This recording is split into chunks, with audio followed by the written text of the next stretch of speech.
কেটে যে দিয়েছে ওইটা কি আপনার জোড়া প্লাস্টিক সার্জারি করে জোড়া আপু ওইভাবে ওনাকে এগুলো প্রশ্ন করেন না, ওনার ডক্টর অন্যভাবে সুন্দর আসলে আমি দেখিনি, মানে আমি তো অজ্ঞান ছিলাম। ওনাকে যত সহযোগিতা করে ওইখানে অবশ করে নিচ্ছে না।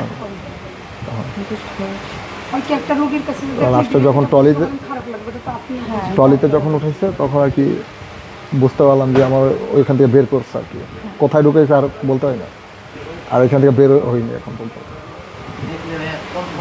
মানে বাইরের আউটডোরটা কেমন আমি বুঝতে পারতেছি না এখানে। মানে কিভাবে মনে হয় ওনাকে দেখতে আসবে না, আমি এফবিতে ঢুকি, টিকটকে ঢুকি, ইউটিউবে ঢুকলি ভাইয়ার ভিডিও চলে আসে সামনে।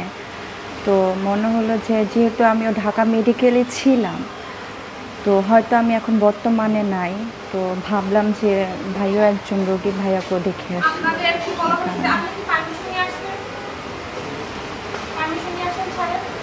না তো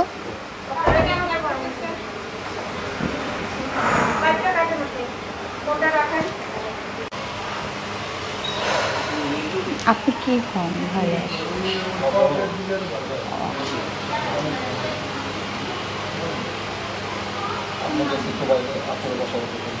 জি ভাইয়া, বলছি আম্মু বাইরে গেছে তো স্বাভাবিক নাই দেওয়ার থেকে।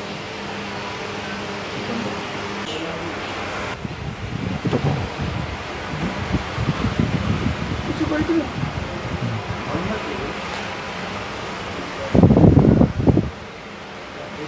Thank you. আচ্ছা আপু, আমরা এখানে যে ছেলেটা রয়েছে হাসপাতালে তাকে দেখতে গিয়েছিলেন ঢাকা মেডিকেল কলেজ, তো আসলে তাকে কেন দেখতে গেলেন, কি উদ্দেশ্যে বা কি মনে করে? আমি গত দীর্ঘ 2-3 দিন যাবৎ হচ্ছে এফবিতে ঢুকি, টিকটকে ঢুকি, ওনার ভিডিও প্রায় সামনাসামনি চলে আসে, তো দেখে খারাপ লাগছিল, তো মানবতার ক্ষেত্রে আমি ওনাকে ঢাকা মেডিকেলে যা দেখে আসলাম। কি দেখলেন, তার অবস্থা এখন কেমন? তার অবস্থা অতটা ভালো না।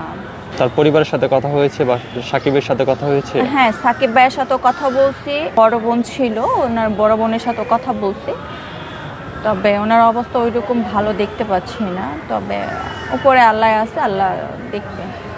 শিখা আপু যেটা করেছে এটা মোটেও ঠিক করে নাই। সে হচ্ছে, হ্যাঁ আপনার ভালো লাগছে না, আপনি ছেড়ে চলে যাবেন, আপনি অন্যের জন্য লাইফটা কেন নষ্ট করলেন? আর তার জন্য তো শিখা আপু যেটা করেছে সেটা একদমই ঠিক করে নাই।